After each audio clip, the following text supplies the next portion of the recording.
This is from Kitalo in the day, Bulambalamba we bali kubanga otyonenze omulungi ku PGR News nga kansubiniti oli bulungi Josenzi tukubanga ate onekomeddeko tandise n'ebitalo abantu 20 be bakakasiddwa okubanga bafiiridde mu kabenje k'enyonyi eyagude wali eri ku muliraano mu South Sudan. Abafude bonna babadde bakozi ba kampuni ensimi y'amafuta eya Greater Pioneer Operating Company. Kigambibwa nti kubaddeko Abachina babiri gatako omuyindi omu so nga ate abasigadde babadde bannansi b'eggwanga lya South Sudan. Bino byakakasiddwa minisita w'amawulire mu ssaza enyonyi eno we yagudde era nga ekyaviiriddeko ennyonyi eno okugwa tekinnategeerekeka. Kitalo nnyo kitalo ddala. So nga ate era mu buufu bwe bumo mu ggwanga lya United States of America abakugu abamanyi okuwuga bwe batyo basse mu nnyanja okusobola okulaba nga bataasa obulamu bwabo bakaawonawo oluvannyuma lw'ennyonyi ekika kya helikopita ey'amagye okuba nga ate ekrashinga n'egwa mu mazzi oba n'egwa mu nnyanja emanyiddwa nga Potomac River. Kigambibwa nti ennyonyi eno yabadde enaatera okulandinga wali eri mu DCA Virginia. So nga ate bwenkuza mu ggwanga lya Uganda yabadde akulira ekitongole ekikettera wano mu ggwanga lya Uganda ekya ISO abadde amanyiddwa nga Brigadier General Oluka bw'atyo yafudde olunaku olw'eggulo. So nga ate ne bankuba kyeyo abawangaalira mu kibuga Dubai UAE bwe batyo nabo bali mu nnyike ya kitalo ddala oluvannyuma lw'okufiirwako hasula munnaabwe abadde amanyiddwa nga Hadija Namayanja. Kigambibwa nti ono yafudde kirwadde kya mutima. Kitalo nnyo Mungu agumye famire z'abagenzi. Weewaawo ng'ebyo bikyali awo yo ministry y'ebyobulamu evuddeyo nekakasanga wabaluseewo ekirwadde kya Ebola we Sudan nga kino kigenda mu maaso okuba nga ate kifenkenya bannayuganda era nga eboogera bino bategeezezza nti abantu 3 be baakalusuulamu oluba oba akaba era nga ku bano kuliko n'omusawo ow'emulago ow'emyaka 32 ng'ono abadde musajja bw'atyo yakwatiddwa ekirwadde kino n'afa olunaku olw'eggulo. So nga ate go amawano gagudde mu munisipaali y'e Kasese omulenzi w'emyaka 16 bwe yasobezza ku kaana k'emyaka 3. Muganda w'omulenzi ono yategeezezza nti babadde bazannya essaawa z'abadde nga 9 n'ekitundu ne bawulira omwana ng'akuba emiranga wabula kyabaweddeko bwe bagenze okulaba nga mwana mulenzi ono asirikiddwa amannya asobya ku bbujje lino. Bano bagenze maaso okuba nga ate bamukwasa kansala w'ekitundu kino amanyiddwa nga John Sirio ngono yagenze maaso okumukwasa poliisi bwetyo neemuggalira wabula nga ate yo poliisi kino yakyesigamiza ku biragalalagala ebyettaniddwa abavubuka ensangi zino. Mukuume bulungi abaana naddala ab'obuwala. Yes, abasajja abavubuka sitaani ow'okukwata abaana abeerimbiseemu nnyo ensangi zino. Bwetuddako ku lutalo oluyindira wano mu ggwanga lya Congo yasebye ebimu ku byasigalira bya Ugandan Embassy oluvannyuma lw'okuba nga ate erumbibwa bannansi b'eggwanga eryo.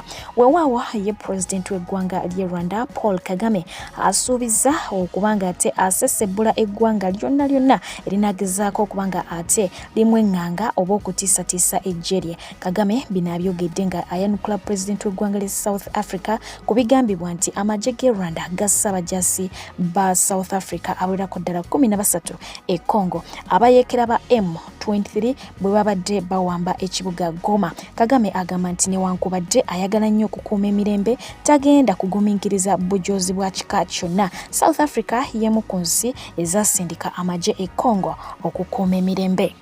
Mu mbeera efaanako bw'etyo gavumenti ya Uganda bw'etyo yavuddeyo nekakasanga ekitebe kya Uganda mu ggwanga erya Congo bwe kyamaze okudda mu mikono gya gavumenti ya kuno era nga n'abakozi bonna ku kitebe kino bwe bali mu mbeera ennungi era teri bulamu bwa mukozi yenna buli mu matiga. Alipoota yafulumiziddwa minisita omubeezi ow'ensonga z'ebweru John Mulimba bw'atyo yajanjudde eri Parliament olunaku olw'eggulo era nga yagenze maaso okuba nga ate akakasanga gavumenti ya Uganda bwetalina kakwate konna n'akabinja k'abayeekera aba M23 nga bwe bigenda byogerwa. Eyo nga tuvuddeyo akakiiko k'ebyokulonda mu NRM Kalonze Farida Nambi akwatira ekibiina kino bendera mu kalulu k'okujjuza ekifo ky'omubaka wa Kawempe North ekyabaddemu omugenzi Honorable Muhammad Segirinya ababadde bavuganya ku kkaadi eno eya NRM babadde mukaaga so nga ate banaku bo bakkaanyiza obuwagizi babuwe Nambi wabula ng'ate ye ow'okutaano amanyiddwa nga Juliet Namale abiwakanyiza era bw'atyo nategeeza nga bw'agenda okwesimbawo obwannamunigina nga tajjidde ku kkaadi yonna agenda kubeera independent so nga atera akakiiko k'ebyokulonda mu kibiina kya National Unity Platform kakyagendeddera maaso kubanga ate karegisteringa abaagala okuvuganya ku kifo kino era nga bawerako ddala buli kadde babeera beesomba bo tebanaba kubanga ate balonda muntu agenda kubakiikira mu kifo kino.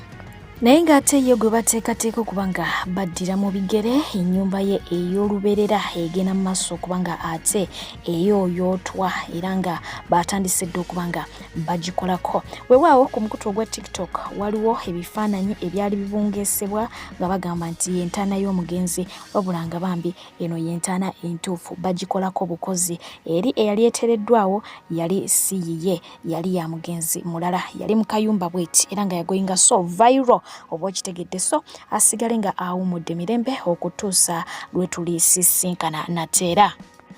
Wetwogerera y'omukulu amanyiddwa nga Ibrahim Mayanja gwe gomanyi nga Big Aya yatuuse dda era ng'ono agamba abantu b'e Nansana bajja kumulabira ddala ayagala kubakiikirira obusaaga gwe.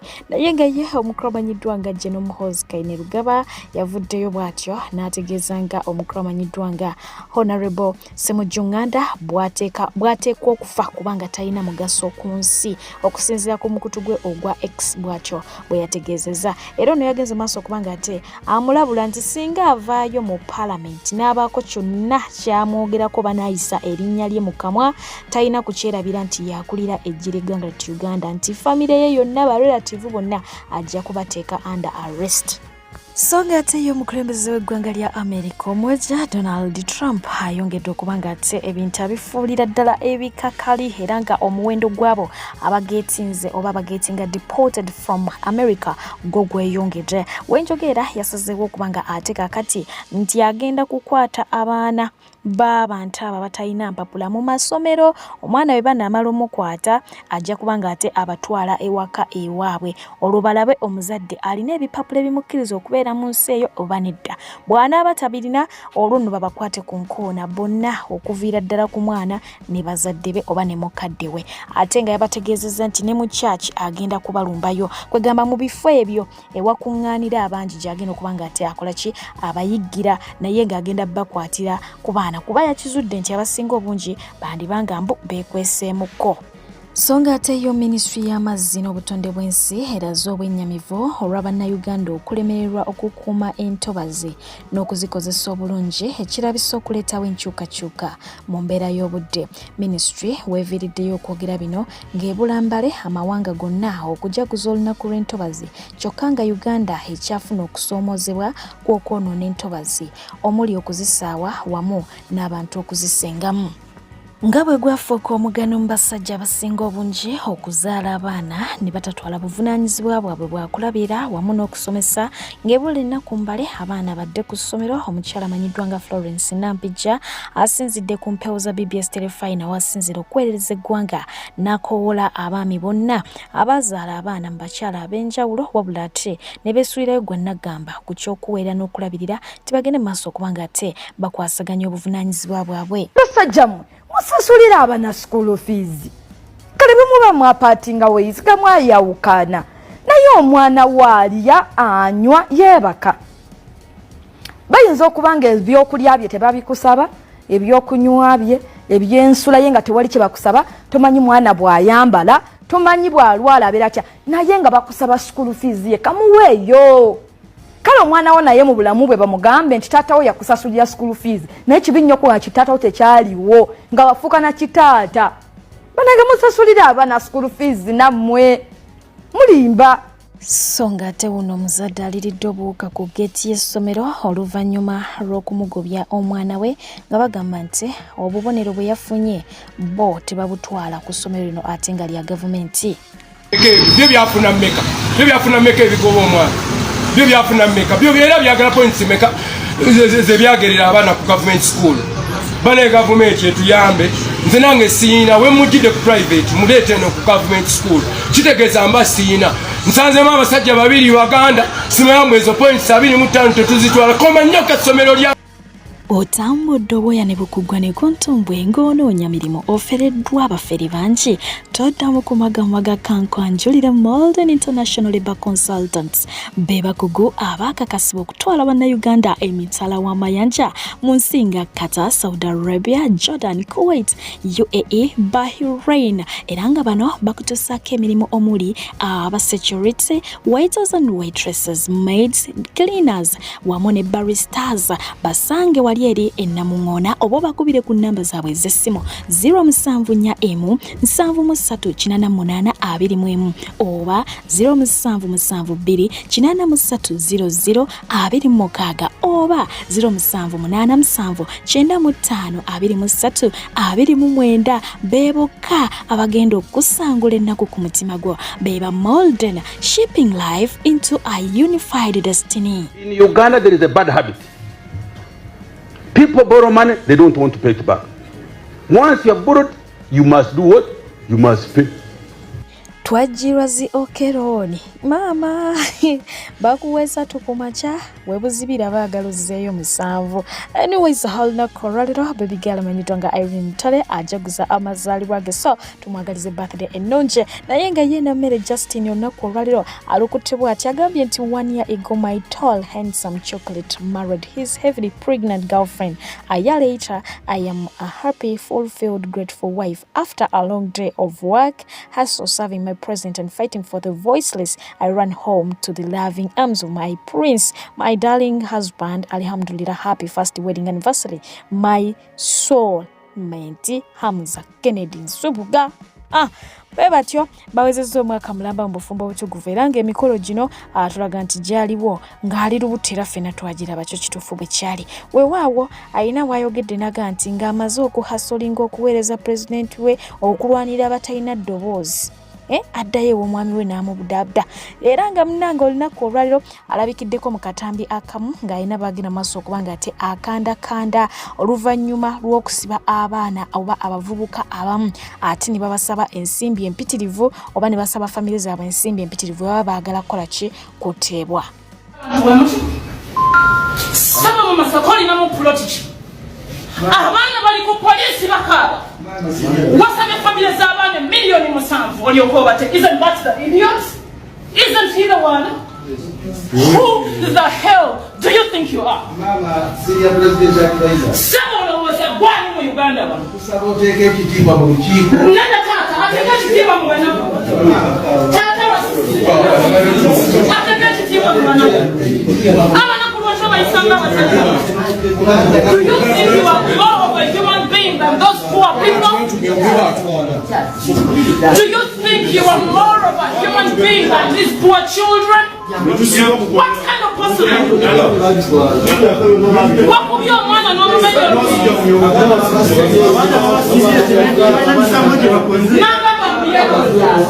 Okay. Are you a doctor?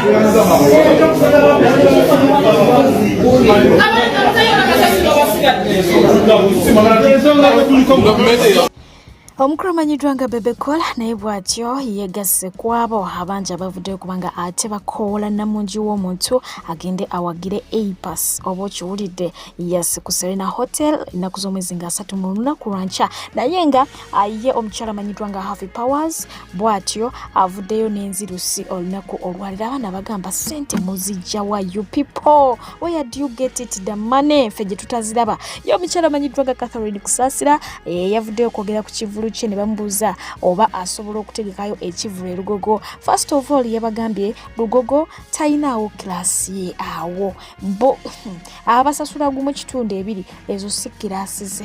Bw'ati bwe yabagambye n'agamba kilaasi ze zeziri ezisobola emitwalo 10-15 ensonga lwaki olaba agenda mu corporate areas abeereyo mu zi Sheraton mu zi Serena eyo wabeera zi kilaasi ze. Kakati gwoba oli eyo ng'obadde omanyi nti oyagala nnyo okusaasira ng'oli wagumu kitundu 2 simanya bitya tomusobola toli kilaasi ye. Meanwhile, ye omukyala amanyiddwa nga Anne Idibia aba following a story oba bataji following anenga mumumanye mukyala wa Two-Face okusunirako akatonotono omukyala ono agambibwa okuba nti yafumbirwa Two-Face ku myaka emito yalina emyaka 15 nga Two-Face alina emyaka 24 era nga emusajja gwe yasookerako mu bulamu bwe wabula baba bakyatambuza ensonga zaabwe ez'obufumbo omwami n'azaala omwana ebweru eyasooka n'azaala owokubiri mukyala ate omulala atali ate ono gwe yali yakazaalamu n'azaala nazala n'owokuna nga bonna balina different bamaama okitegera so eyandibadde ng'owokutaano yali mwana wa Anne omukyalo ono gwe yali yawasa oba okitegera ensi yonna gwe yali emanyi omanyi okubanga bakuwasizza ng'ensi emanyi nti gwe mukyala w'omwami naye nga abaana bonna abazaalibwa tekuliwo okitegeera so yowe yali wa namba 5 naye mu mbeera efaanako bwetyo yasigala nga shes understanding n'abeerawo awo mu bufumbo bwe bingi bizze bibaawo omusajja asigadde ng'ayenda ensonga akizaali yabimugamba luli nti nze munnaye at least nina omuvubuka omuto ampa ekitiibwa eri anjagala nsingako oyo omusajjawo azaalazaala buli wamu oba okitegedde so omukyalo ono wetwogera bingi byayiseemu omwami yavuddeyo n'agenda maaso okubanga ate alangirira divorce era n'atakomaawo n'ayogera ne mu katambi n'aga nti nze nkooye kimala wetwogera omukyala yagoyinze mu kibayita depression era nga essaawa eno bamututte mu rehabilitation okusobola okulaba nga ate bamukola ki bamuzuza engulu ada mazimbu ofumba emyaka 25 around there banamukisa 10 bokka mukama waffe yeebazibwe woba olinda mukisa mukwano gwange ntegera ku matu nkubuulire kino kubanga omwaka gutandise ate gutandikidde mu maanyi wabadde osaba katonda wamusabye akuwa ettaka amannya agange nze Balamba Jeremiah JVK Properties Limited banamukisa 10 mweka banamukisa 1 2 3 4 10 mweka benjagala tegera amatu nkubuulire obadde okimanyi nti wano Wakiso Enamayumba kilometers 2 zokka okutuukira ddala ku site ya Beno gye tuliko wano wenyumiridde wengenda okuguza ettaka ku kakadde kamu 2 3 nkulambuza lwakuna olwa wiiki eno kozesa omukisa ng'obudde bukyakola ki nga bukyali katonda akuwadde omukisa mukwano gwange obadde osaba katonda akugulyewo enzigi akuwa omukisa ate osobola okubeera ng'ogula ettaka ku lwokuna olwa wiiki eno mukwano gwange tosubwa bannamukisa 1 2 3 4 10 mweka ku milioni 3 osobola osasulako 2 osobola osasulako akamu ekitundu osobola osasula oba 3 zonna bw'oba oziina jangu nkuwa ettaka mukwano gwange wano Enamayumba mu Wakiso district ku luguudo lwaffe olwa Hoima Road obeere munnamukisa agenda okubeera ng'okola otya nga weewangulira ettaka omwaka guno. So nga ate olunaku olw'eggulo ekifaananyi kino kya trendinze nnyo era ng'omuwala ono bangi bavuddeyo kubanga ate bamwogerako mbu omwana gwali naye mwana wa dictator Amil okitegeera wabula nga ate Amil yeddise mangu kubanga awandiika ku social media handles ze naga nti banange omuwala oyo simumanyi simulabanga nako ate nekirala alabika okuba omutonzi so anamuwasa she's still young naye omukyala muleme kumunsibako bambi ayina life ye endala temuteeka mu bino wabula nga atera mukadde ako kennyini mu comment section waliwo eyavuddeyo naga nti omuwala ono sister wange naye bambi bannayuganda balabina okugaba fake information era nga Amil yavuddeyo nagenda maaso okubanga ate asaba oyo ennamba y'omuwala oyo eyabadde agenda maaso okubanga akola ki abyogera mu ngeri yemu alina newe yakomentinze n'agamba nti bagenda mu maaso okubanga batambuza that information okunkusabula naye ate mukadde ke kamu basigala bajja gyendi nti baagala obuyambi bwaki bw'abaana bange of which no bwayo kozinze taata oba kigamba biwanvu ebibye nekyo zinebik nabyo biri awo. Ezimu ku kapo ze tulina eziri mu limelight mu ggwanga lya Uganda kuli kapo ya Sebunya Sebunya Rogers gwe gomanyi nga SB4 ate n'omukyala amanyiddwa nga Anteira yesa kapo eno eyuguumiziddwa tugirabyeko mu mawulire enfunda eziwera ku bigambo eby'enjawulo naye nga te ku mulundi guno gali mu nkubo ngera bwe nkugambye nti SB4 yakutte mukyala we mbu mu mmotoka ng'alimu n'omuntu omulala nga bagenze kuzina nyegenyege. Utukui, marriage is not for the weak. Okiwulidde? Baganda bange muli mutya? Nyongera okubajjukiza nti abaleetera olugambo ndi mulekwa siina agenda kuzija mukomera mumanyi ekiri ewannaalongo Aniteira ne SB4. Kati SB4 kambuuze amaziga g'obadde okaaba mukulu munnange gaaki. Goina bukakafu kinti omukazi we wamukwatidde mu motoka ekikolwa kyaba bannange ze bannange mundeke omumwa guno gulinzisa naye SB4 how are you Nalongo how are you se nali manyi nti no mwakita kubanga SB4 gakaba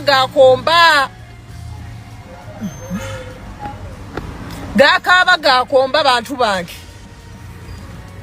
wayenda yabasoso okwenda ndaba namwe abasajja muri benzi mama echenjawulo nti oba omukutte redandiri nebonkwata redandiri kati mba ngenda kukola banenze temuntwala ku polisi ndi mulekwa ate eno wiiki yabasingo maza sirina magezi Omukutu gwa TikTok bwe gutyo gwazadde omuvubuka avudde kubanga alumiriza omukulu amanyidwa nga Dr. Jesse Chameleon nti ye kitaawe era nga bangi bamususuusa mu comment section nga bwafaanana Kamiri yatugambye mbu ye first born wa Kamiri ne bamususuuta nti bwamaddala kituufu kataata w'omufaanana wulire eddoboozi naawe mwewulirireko bino byabaddewo ennaku nga 3 emabega kubanga ziriwo omusajja omunene omubede Dr. Chameleon nze first born we tekijja kuvaawo first born wa Dr. Chameleon Abba Makasi oyo Brown Abba Makasi oyo muto wange Abba Makasi gwe kisizo bicho kidingana emirundi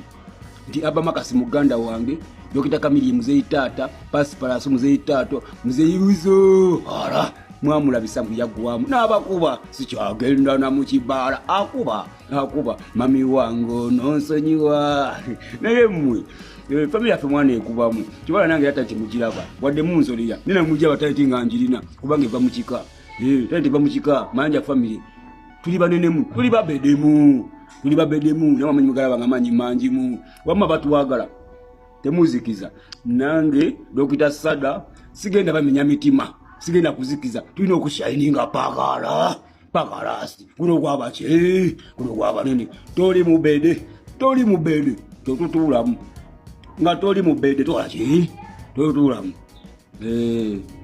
abalungi abatuuliriza era abatulaba olunaku olwaleero tukyaddeko ewa Sheikh Ashraf Dembe sebo sanyusa okubalaba amannya agange nze Sheikh Ashraf Dembe akola ku bizibu by'enjawulo omuntu singa abayina ebirwadde musomereddwa tumwa amazzi ga lukuya nga bw'obadde ogalaba tugenda abantu ku kyoto ne twokya emizimu emibi egibabaamu n'okulomba edduwa abantu singa abeera ng'ali wano atuuse sobola okumulombeera edduwa ne waba atatuuse nga mpadde amannya ge naye ng'ali wala naneetaase enamba yange yeno eri 0707363711 namwe banyinaffe abali ebweru oyagala okuba nti oyagala okulombera ku dduwa ng'olina ebizibu viza zibuze amaka gakolongotana sente zikola zimpita mu ngalo ojja kumpeereza ekifaananyi kyo n'amanyago ebyo byokka bijja kummala nja kukulombera edduwa ojja kutereera olunaku olusembayo mu mwezi mba n'edduwa eyawamu ffenna n'abalwadde bange abakadde n'abapya salaamu alaikum warahmatullahi wabarakatuh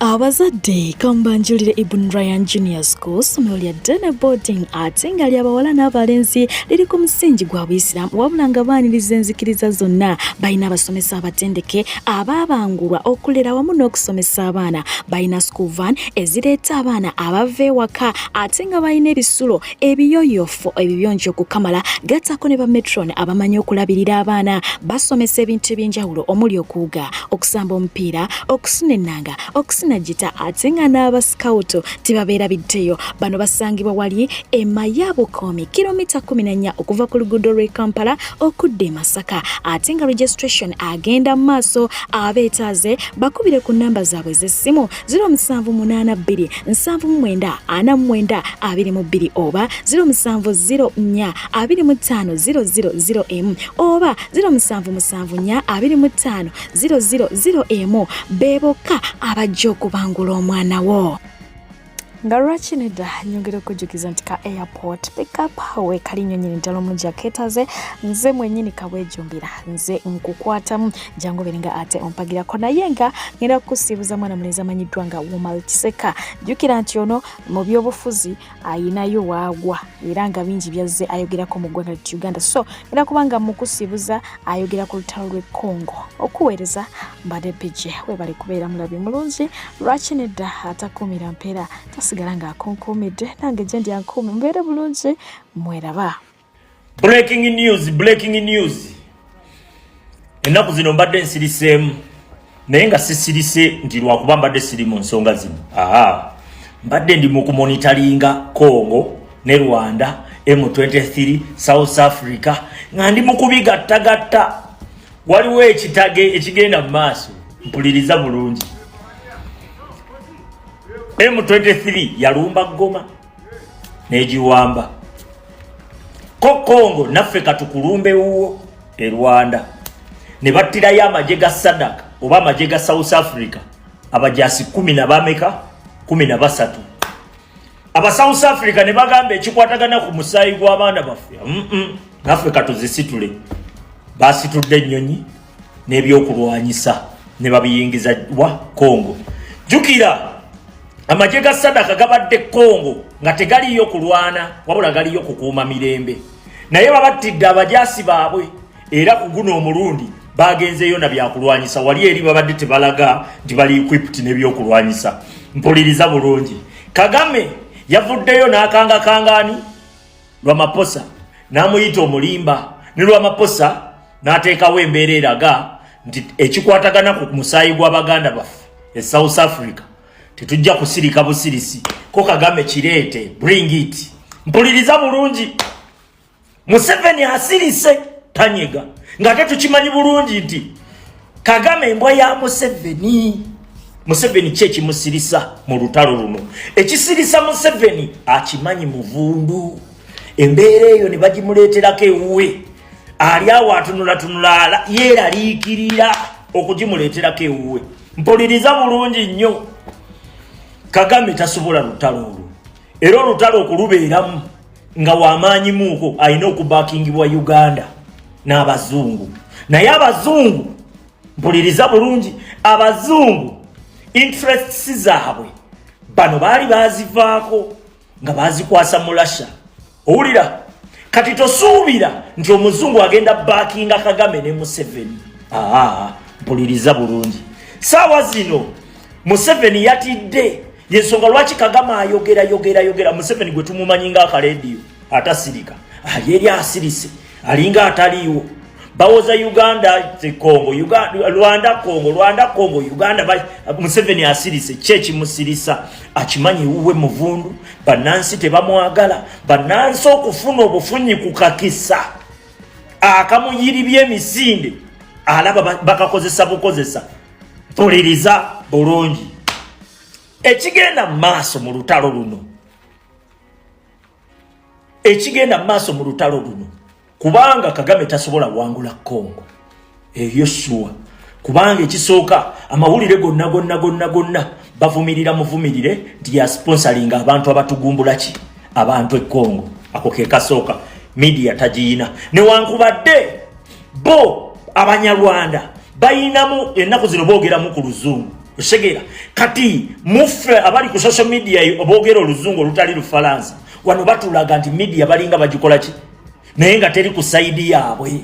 Olutalo luno gye lugenda okuggwera Munnayuganda zuukuka, Munnayuganda beera ready, Munnayuganda zuukusa buulira munno nti tulina onnunula eggwanga lyaffe mu mbeera yonna. Osegedde tugenda mu kibayita protest vote naye ne wetuba tetutuuseeyo tewabaayo omuntu n'omu awamatuka gy'awamatuse n'ayagala atulondera omukulembeze mu ggwanga lyaffe. Tewabaayo omuntu n'omu akulaga nti kati azze kulwanyisa Museveni mbu kati ateekawo ye mukulembeze. Ffe tulina omukulembeze ffe Bannayuganda. Engeri yokka ey'okufuna mu nsonga zino ng'omukulembeze waffe yatudde mu ntebe ate gwe twesiga yekka. Abalala bonna balina kumuba ku mugongo. Ompuliriza akantu kano kabaluma era bateekawo threat nyingi nnyo buli wenjogera nti omukulembeze w'abantu yalina okudda ku bubuzi bw'eggwanga lyaffe Uganda oba ku bukulembeze. Ekyo mukiteeke mu mitwe gyammwe kubanga Museveni asobola okubatrikingira wano ate era nayeeyubula bweyubuzi kubanga yo already akaddiye neyeeyubula n'aleetawo bantu bagenda kukola ki kutambuza nkola ze. Respect.